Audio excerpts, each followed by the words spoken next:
오늘 아침에는 에스겔 26장 말씀을 함께 나누기를 원하는데요. 그 에스겔 26장부터 28장까지는 두로의 심판에 대한 예언의 말씀입니다. 이 앞까지 계속해서 이스라엘 그 주변 국가들에 대한 심판을 우리가 살펴봤는데요. 오늘은 특히 그 중에서도 이 두로라는 나라에 대해서, 두로 역시 이스라엘 주변 국가입니다. 그 해변 쪽으로 해서 그 북쪽으로, 블레셋이 그 해변에 붙어서 남쪽, 유다의 바로 옆쪽이라면은 두로는 그 해변에 붙어서 북쪽, 그 에브라임의 더 위쪽으로 해서 붙어 있는 나라라고 생각하시면 되는데, 그 나라에 대한 이제 심판에 대해서 하나님 말씀을 하십니다. 1절에 보면은 11째 해 어느 달 초하루에 이렇게 나와 있습니다. 지금까지 살펴봤던 주변 국가들의 심판은 계속 9째 해였어요. 9째 해에 말씀을 했었는데 11째 해가 됩니다. 2년이 지났는데요. 이거는 그 열왕기하 25장이나 혹은 예레미야 52장 여기를 살펴보면은 그 바벨론이 유다를 침공해가지고 그 예루살렘을 포위합니다. 예루살렘 주변에 에스겔이 그렇게 예언을 했었죠. 그 유다를 세우고 토성을 쌓은 다음에 바벨론이 이와 같이 유다를 멸망시킬 것이다 라고 예언을 했었는데, 그 예언대로 하나님 말씀대로 바벨론이 그 유다를 에워싸고 포위를 해버려요. 그래서 유다가 그 안에서 옴짝달싹 못하는 상황이 2년간 지속됩니다. 그러니까 시드기야 왕 9년째 포위가 시작되고 11년에 이르러서 비로소 다 망하는 거예요. 이제 성전도 이제 그렇게 무너지게 되고 또 백성들도 끌려가게 되고 시드기야 왕도 이제 죽고 하는 일들이 11째 해에 일어난 겁니다. 그러니까 이 두로에 대한 심판은 이제 완전히 이제 예루살렘이 멸망했던 바로 그 시점, 그때 이제 말씀이 전해진 거예요. 이 두로가 하나님의 심판을 받는 이유는 다른 국가들과 비슷합니다. 그러니까 이 앞에 살펴봤던 뭐 에돔이라든지 암몬이라든지 모압이라든지 블레셋이라든지 이런 나라들이 전부 다 유다가 망하게 되는 모습을 보면서 기쁘다, 저 나라가 망하게 돼서 너무 좋다, 이렇게 이제 조소를 하고 또 행복해 했잖아요. 그것에 대해서 하나님이 심판을 하셨던 건데, 두로 역시 비슷합니다. 2절을 보면 인자야 두로가 예루살렘에 관하여 이르기를 아하 만민의 문이 깨져서 내게로 돌아왔도다. 그가 황폐하였으니 내가 충만함을 얻으리라 하였도다. 이렇게 말씀이 나옵니다. 그 두로라는 나라가 그 당시에 영향력이 좀 강했던 나라예요. 왜 영향력이 강했냐면 해상 무역 때문입니다.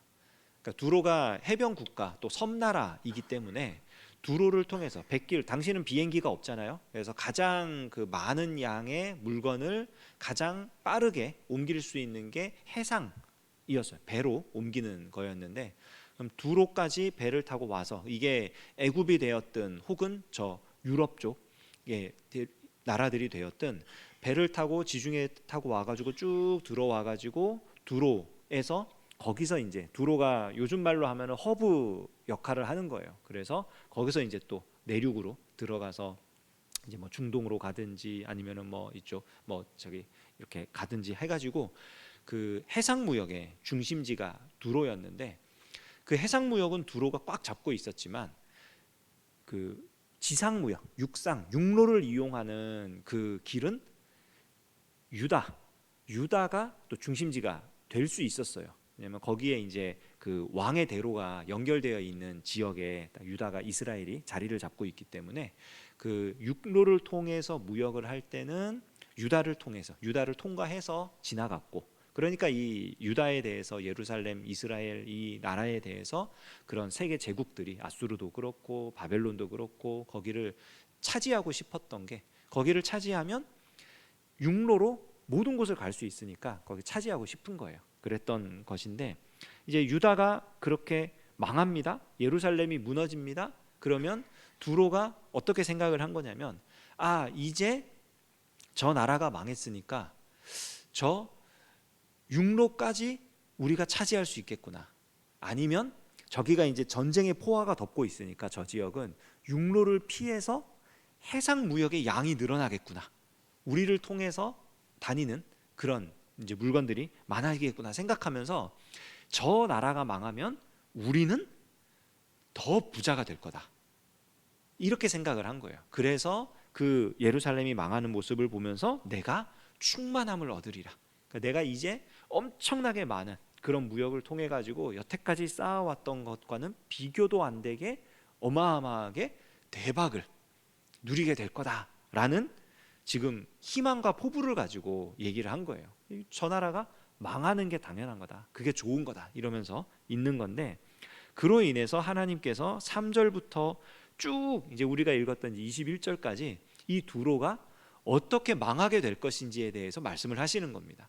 그러니까 두로가 가지고 있는 생각은 저 경쟁 국가라면, 경쟁 국가라고 할 수 있는 저 유다와 예루살렘이 멸망을 하면 그로 인해서 우리가 반사 이익을 얻게 되어서 우리는 더 부자가 될 것이고 우리나라는 더 안전해질 것이고 우리는 더 행복해질 거다, 이렇게 생각했던 건데, 하나님께서는 그렇게 생각하는 이 두로를 하나님께서 멸망시킬 것이다, 너희 생각처럼 안 될 거다, 지금 이렇게 말씀을 하시는 겁니다.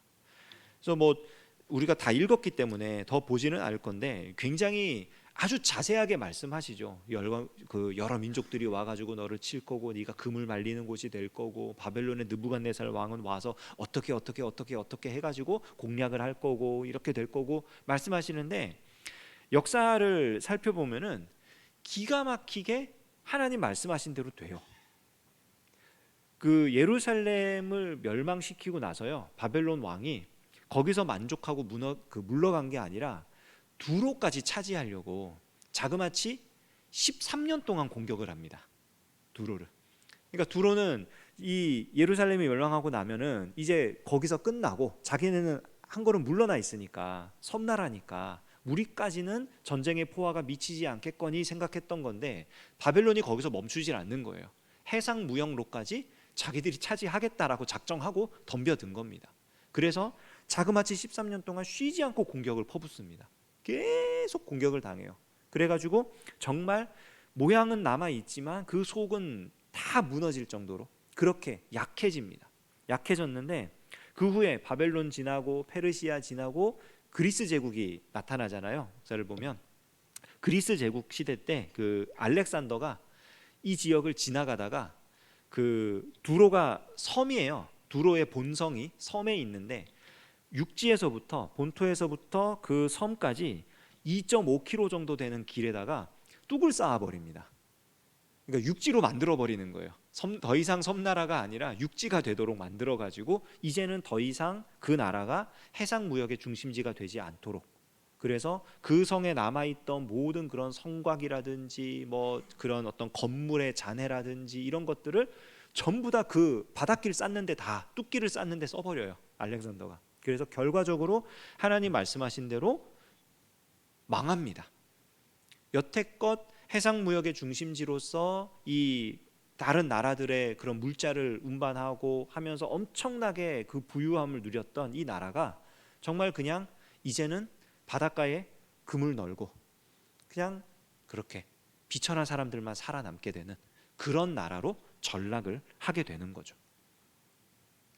그 결정적인 게 이제 그 알렉산더가 뚝길을 만들고 거기를 더 이상 무역 도시가 아니라 그 해안 경비 도시로 전환을 해버리면서 이런 일이 실제로 이루어지게 되는 겁니다. 그러니까 이 모습을 보면서 주변 국가들이 놀라고 한탄을 하죠.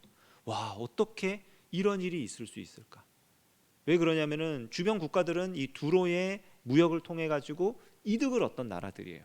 그리고 두로가 굉장히 강했던 나라고 굉장히 부유했던 나라고, 그런데 희한하게 무너진 거예요. 몰락해 버린 거예요.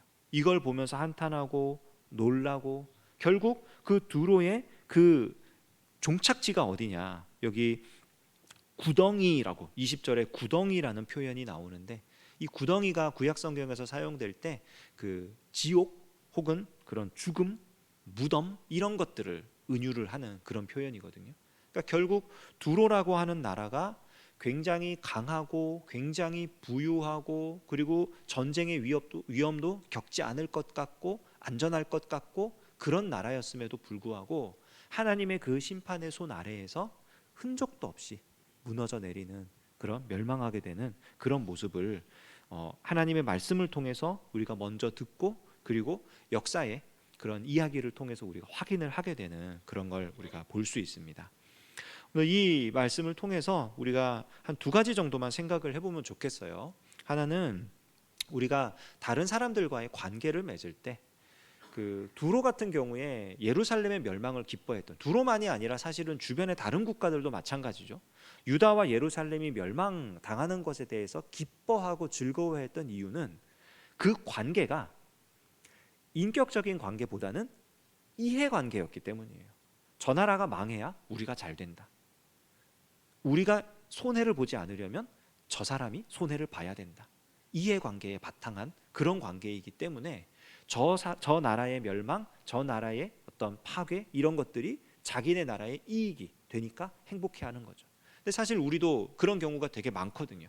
경쟁 사회를 살고 있고 그리고 다른 사람을 짓밟아야 우리가 올라갈 수 있고 그런 사회생활 속에서 우리들은 적어도 예수님을 믿는 우리들은 사람들과의 관계 그리고 다른 어떤 단체나 조직들과의 관계에 있어서 이해관계보다는 인격적인 관계가 우선할 수 있는 그런 자세와 태도를 가지는 게 바람직하지 않을까 싶고요. 또 두로의 이 멸망에 대한 이 말씀을 보면서 그리고 실제로 역사 가운데 일어난 이 두로의 흥망성쇠를 우리가 살펴보면서 우리가 정말 진지하게 진심으로 추구해야 될 것은 결국 이 세상에서의 성공과 이 세상에서의 어떤 그런 것이 아니라 끝까지 남을 수 있는 것, 영원한 것.